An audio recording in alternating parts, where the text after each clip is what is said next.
વિદ્યાર્થીઓ અને વાલીઓ, પેરામેડિકલની વેબસાઇટ પર અપડેટ આવી છે. નર્સિંગ, ફિઝિયો સહિતના 9 પેરામેડિકલ કોર્સની 56,754 બેઠક માટે 29મીથી રજિસ્ટ્રેશન શરૂ કરાશે. પણ આપણે પિન પરચેસ 29એ કરવાની નથી, 1લી તારીખ પછી કરવાની, જેથી બધું નોર્મલ થઈ જાય, ટ્રાન્ઝેક્શન તમારું બરાબર થાય, પૈસા તમારા વચમાં અટકી ના જાય, ટ્રાન્ઝેક્શન ફેલ ના થાય. એટલે એક જ વખત પૈસાથી તમારી પિન આવી જાય, વારંવાર પૈસા નાખવા નહીં પડે. તો ઓનલાઈન પિન વિતરણ અને ઓનલાઈન રજિસ્ટ્રેશન માટેનો કાર્યક્રમ જાહેર કર્યો છે. તો શું લખ્યું છે? 29 તારીખથી ચાલુ થાય છે, પણ આપણે 29થી કરવાનું નથી, 12 તારીખ સુધીનો સમય આપ્યો છે. તો આપણે 1લી તારીખ પછી કરવાનું.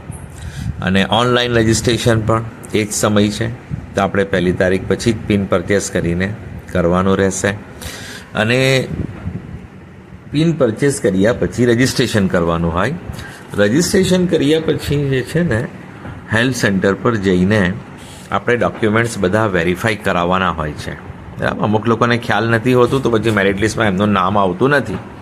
એટલે ફક્ત રજિસ્ટ્રેશન ઇનફ નથી. રજિસ્ટ્રેશન કર્યા પછી જે હેલ્પ સેન્ટરની લિસ્ટ આપી છે ને વેબસાઇટ પર, એમાંથી કોઈ પણ જગ્યાએ જઈને તમારે બધા ડોક્યુમેન્ટ્સ ત્યાં ઓરિજિનલ અને ઝેરોક્સ લઈ જવાની હોય છે. એની માહિતી આ વેબસાઇટ પર બી તમને મળી જશે. અને તમે જૂના મારા વિડીયો જોઈ લેશો, એમાં પણ વધારે માહિતી આવશે. અને કયા ડોક્યુમેન્ટ લઈ જવાના એની લિસ્ટ અહીંયા મૂકી છે, એડમિશન કમિટીએ એનો સ્ક્રીનશોટ મૂક્યો છે, એ તમને જણાવી દઉં. તો એટલા ડોક્યુમેન્ટ તમારે લઈ જવાના રહેશે. હવે આમાં શું છે કે સિક્યોરિટી ડિપોઝિટ લેતા નથી. એટલું સારું છે કે પેરામેડિકલની વેબસાઇટ પર તમારે 10,000 રૂપિયા કંઈ ભરવાના હોતા નથી. ફક્ત 1,000 રૂપિયાથી નોન રિફંડેબલ, પૈસા પાછા નહીં આવે. પહેલે 200 રૂપિયાની પિન મળતી હતી, પણ મોંઘવારી એટલી બધી વધી ગઈ છે ને કે એડમિશન કમિટીને પણ આ મોંઘવારી નડે છે. એમને પગાર બધો કાઢવાનો હોય ને સ્ટાફનો, એટલે 200થી ડાયરેક્ટ 1,000 પર છલાંગ મારી છે. પાછલા 1-2 વર્ષથી 1,000ની પિન આવે છે. બાકી પહેલાં ફક્ત 200 રૂપિયાની પિનથી આપણે પરચેસ કરી શકતા હતા. પિન 200 રૂપિયામાં રજિસ્ટ્રેશન કરી શકતા ને એડમિશન મેળવી શકતા હતા. પણ સરકારને પણ મોંઘવારી નડે છે, તો સરકારે હવે 200થી ડાયરેક્ટ 1,000 રૂપિયા કરી નાખ્યા છે. તો એ તમારે એક વખત 1,000 રૂપિયા ખર્ચવા પડે, એ પાછા નહીં મળે. તો તમારે આ પિન પરચેસ કરવાની, રજિસ્ટ્રેશન કરવાનું, અને પછી જે હેલ્પ સેન્ટર છે ત્યાં પર જઈને તમારે વેરિફિકેશન કરાવવાનું અને ત્યાંથી એક રસીદ મેળવવાની કે ભાઈ હા, તમારું રજિસ્ટ્રેશન વેરિફિકેશન થઈ ગયું છે. તો પછી શું થશે, મેરિટ લિસ્ટમાં તમારું નામ આવે. પણ એક વસ્તુ જાણો કે હાલમાં ફક્ત રજિસ્ટ્રેશન જ થવાનું છે, મેરિટ લિસ્ટ આવશે, પરંતુ હમણાં કોઈ એડમિશન ચાલુ થવાનું નથી જ્યાં સુધી નીટની પરીક્ષા ના થાય. અને નીટની પરીક્ષા પછી MBBS, BDS, BAMS, BHMSનું રજિસ્ટ્રેશન શરૂ ના થાય ત્યાં સુધી અહીંયા પણ કોઈ એડમિશન પ્રક્રિયા ચાલુ થવાની નથી. ફક્ત રજિસ્ટ્રેશન કરીને રાખશે, કારણ કે અહીંયા વધારે સ્ટુડન્ટ આવતા હોય ને, એટલે રજિસ્ટ્રેશન કરીને રાખે. અને જેને કંઈ પ્રોબ્લેમ હોય તો એ પછી પોતાના ડોક્યુમેન્ટ્સ મોકલીને બરાબર બધું કરી શકે એટલો સમય આપે છે. તો અહીંયા ફક્ત હમણાં રજિસ્ટ્રેશન થશે, વેરિફિકેશન થશે, મેરિટ લિસ્ટમાં નામ આવશે. અને જે પૂરક પરીક્ષામાં જે લોકો આવવાના છે ને, પરીક્ષા આપવાના છે ને, જે ફેલ થયા છે, તે પૂરક પરીક્ષા આપવા પછી ફરી એ લોકો રજિસ્ટ્રેશન વિન્ડો ઓપન કરશે. પણ એવું લખશે કે આ ફક્ત પૂરક પરીક્ષાવાળા માટે છે. એટલે જે લોકોને MBBS, BDS, આયુર્વેદ, હોમિયોપેથમાં ઓછો સ્કોર આવે કે આપણને ગવર્મેન્ટ નહીં મળે, તો આપણે ફિઝિયોથેરાપી કે ઓપ્ટોમેટ્રિક આ જેટલા પણ કોર્સિસ છે આમાં એડમિશન લેવું હોય તો પછી હમણાંથી રજિસ્ટ્રેશન કરી રાખો.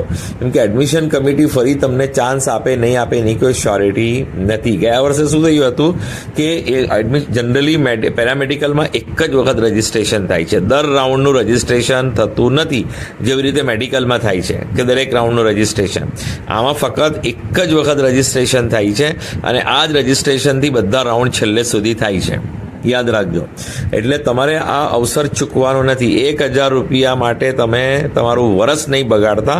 એટલે બધાને જ વિનંતી કરું છું કે તમે એક વખત રજિસ્ટ્રેશન કરી રાખજો, જેથી નીટના સ્કોરમાં આગળ પાછળ કંઈ પ્રોબ્લેમ થાય તો તમે અહીંયા એડમિશન લેવાનું ઈચ્છતા હોય તો લઈ શકો, નહીં તો ફરી તમે લઈ નહીં શકશો, કેમ કે રજિસ્ટ્રેશન જ તમારું નહીં થઈ શકશે. ગયા વર્ષે શું કર્યું હતું કે જે લોકો આપણે પૂરક પરીક્ષા આપી હતી ને, ફક્ત એમના માટે પછી ખોલ્યું હતું રજિસ્ટ્રેશન કે ભાઈ જેમને પૂરક પરીક્ષા આપી છે ફક્ત એમના માટે જ છે, જૂના લોકો રહી ગયા એમના માટે નહીં, એવું આવ્યું હતું. એટલે ધ્યાન રાખજો કે પૂરક પરીક્ષા માટે ફરી વિન્ડો ઓપન થશે, પણ જે જૂના છે જેમણે હમણાં પાસ કરી લીધું છે કે અગાઉ પાસ કર્યું છે એમના માટે હમણાં જ આ રજિસ્ટ્રેશન વિન્ડો ઓપન છે એમ સમજી લો, પછી એમના માટે બંધ થઈ જશે. અને નીટની પરીક્ષા પછી ડાયરેક્ટ પછી મેરિટ લિસ્ટના એકોર્ડિંગ તમારું એડમિશન ચાલુ થશે. પછી નવેસરથી પિન પરચેઝ રજિસ્ટ્રેશન આવશે નહીં. એટલે બધાને જ કહી રાખું કે જે લોકોને એવું હોય કે MBBS BDS આયુર્વેદ હોમિયોપેથ નહીં મળે તો અમારે આમાં એડમિશન લેવું છે, તો એ લોકોએ જરૂરથી રજિસ્ટ્રેશન કરી રાખવાનું રહેશે કે 1,000ના માટે તમારે પછતાવો ના થાય. હવે આપણે છે ને ઇલિજિબિલિટી ક્રાઇટેરિયામાં જોઈએ, આમાં ચેન્જ થયું છે. હા, પહેલે ફિઝિયોથેરાપી ફક્ત પાસિંગ પર આપતા હતા, પણ હવે નથી આપવાના. જો આપણે પહેલેથી જોઈ લઈએ કે ANM જે છે ફક્ત ફિમેલ સ્ટુડન્ટ માટે, ફક્ત ગર્લ્સ માટે છે. આમાં સાયન્સ સ્ટ્રીમ હોય, જનરલ સ્ટ્રીમ હોય, હા કોઈ પણ સ્ટ્રીમથી તમે પાસ થયા હોય, પણ 12મું ધોરણ પાસ કર્યું હોય, તમે કોમર્સથી પાસ થયા હોય, આર્ટ્સથી પાસ થયા હોય કે સાયન્સથી પાસ થયા હોય, તમે એમાં ઇલિજિબલ છો. બરાબર? કોના માટે? ANM, જો ફક્ત ગર્લ્સ માટે હોય છે. કોઈ પણ સ્ટ્રીમથી આવો તમે એડમિશન લઈ શકો ને એમાં કોઈ પર્સન્ટેજ જોતા નથી, ફક્ત તમે પાસ હોવા જોઈએ. પછી આવે છે GNM. હવે GNMમાં બોયઝ ગર્લ્સ બંને એડમિશન લઈ શકે છે. આ પણ સાયન્સ સ્ટ્રીમથી પાસ થયા હોય, જનરલ સ્ટ્રીમમાંથી તમે પાસ થયા હોય, કોમર્સ આર્ટ્સ કોઈ પણ, એ બધું જ તમે ચાલશે. પણ આમાં કન્ડિશન શું છે કે તમારે 40% હોવા જોઈએ, તમારી માર્કશીટમાં 40% હોવા જોઈએ ઓપન EWS માટે, અને જે SC ST OBC છે એમના માટે 35% છે. આ GNMની વાત થઈ. પછી છે BSc નર્સિંગ. હવે BSc નર્સિંગમાં શું છે કે ફિઝિક્સ, કેમેસ્ટ્રી અને બાયોલોજી થિયરી અને પ્રેક્ટિકલ મળીને 45% હોવા જોઈએ. ઇંગ્લિશ સબ્જેક્ટમાં પાસ હોવું જોઈએ, અને આ ફક્ત સાયન્સ સ્ટ્રીમ માટે છે. BSc નર્સિંગમાં બીજી કોઈ સ્ટ્રીમ ચાલશે નહીં. 12મું ધોરણ સાયન્સ માધ્યમથી પાસ કર્યું હોવું જોઈએ, અને physics, chemistry, biology theory practical મળીને જે પર્સન્ટેજ થાય છે 450 થાય ને સ્કોર, એમાંથી તમારા 45% હોવા જોઈએ. હા, થિયરી પ્રેક્ટિકલ મળીને. અને જો OBC SC ST હોય તો 40% થવા જોઈએ. એટલે આ 190ની આસપાસ જેવો સ્કોર આવવો જોઈએ ઓપન EWS માટે. બરાબર? 45% એટલે એપ્રોક્સિમેટ 190ની આસપાસ હશે. તમે ગણી લેજો, જોઈ લેજો કે ફિઝિક્સ, કેમેસ્ટ્રી, બાયોલોજી 100 માર્ક્સનું હોય, અને થિયરી ત્રણેયના 50 માર્ક્સનું હોય તો 450 હોય. એમાંથી 45% ઓપન EWS માટે ને SC ST માટે 40% હોવા જરૂરી છે.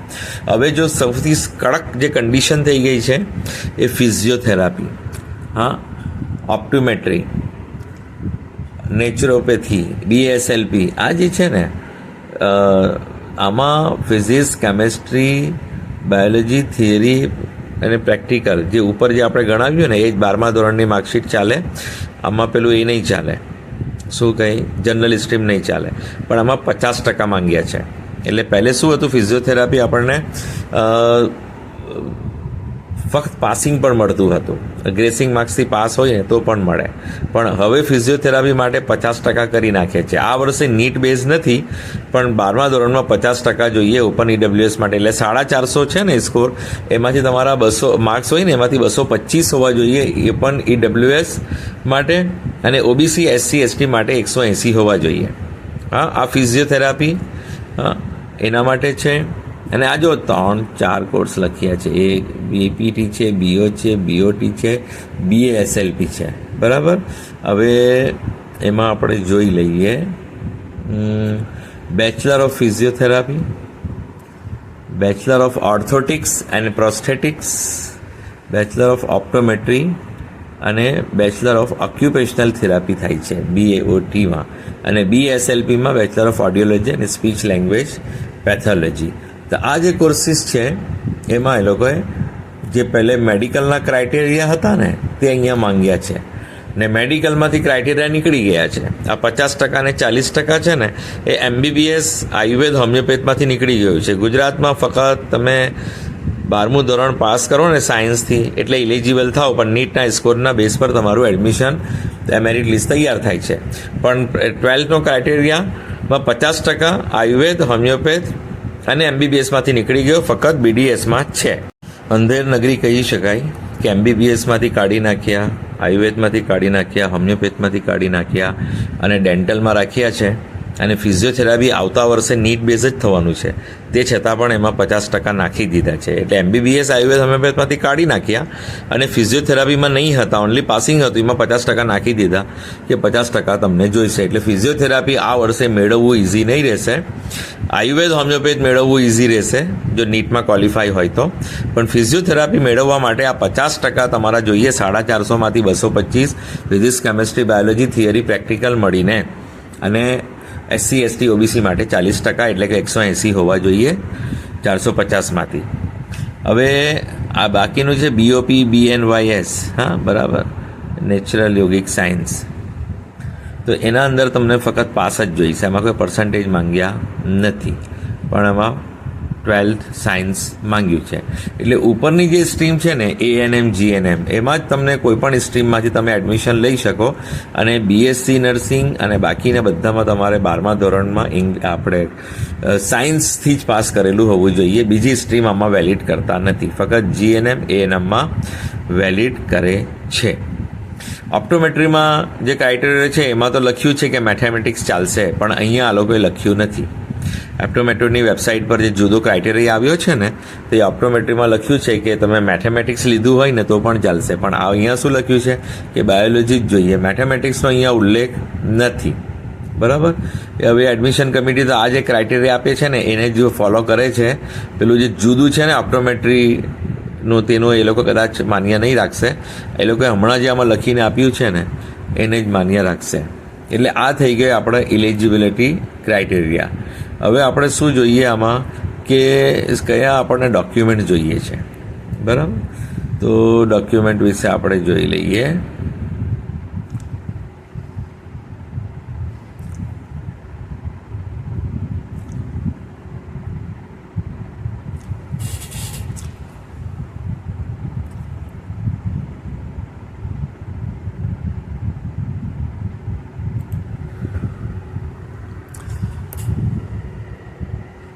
જો list of documents required four admission process of GPNA MEC, પ્રવેશ પ્રક્રિયા માટે આવશ્યક પ્રમાણપત્રોની યાદી.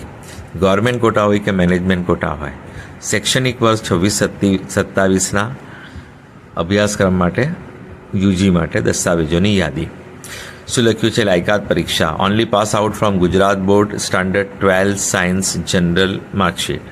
ANM GNM માટે જનરલ પણ ચાલશે, બાકી બધા માટે સાયન્સ નહીં. ફક્ત ગુજરાત બોર્ડ લખ્યું છે ભાઈ. ગુજરાત રાજ્યમાંથી પાસ કરેલા ધોરણ 12 સાયન્સ સામાન્ય પ્રવાહની માર્કશીટ, એટલે ગુજરાત રાજ્યમાંથી કોઈપણ બોર્ડથી પાસ કર્યા હોય એવું હોવું જોઈએ.